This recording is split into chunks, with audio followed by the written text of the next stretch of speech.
चंद्रपूर जिल्ह्यातील सावली येथील नामांकित रमाबाई आंबेडकर विद्यालयात 10व्या वर्गात शिकणारा 15 वर्षीय विद्यार्थी नैतिक विठ्ठल शेडमाके हा गोसेखुर्द कालव्यातील पाण्याच्या तीव्र प्रवाहात वाहून गेला आहे।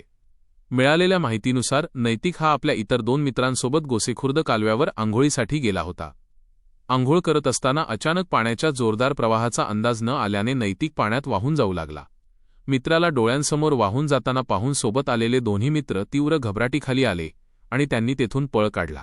भीतीपोटी मित्रांनी या घटनेबाबत कोणालाही काहीही सांगितले नाही।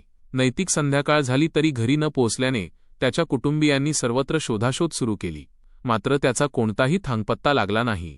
अखेर आज संशय आल्याने मित्रांकडे विचारपूस केली असता त्यांनी कालव्यावर घडलेली सर्व सत्य घटना सांगितली। घटनेचे गांभीर्य लक्षात घेऊन तात्काळ सावली पोलिसांना माहिती देण्यात आली।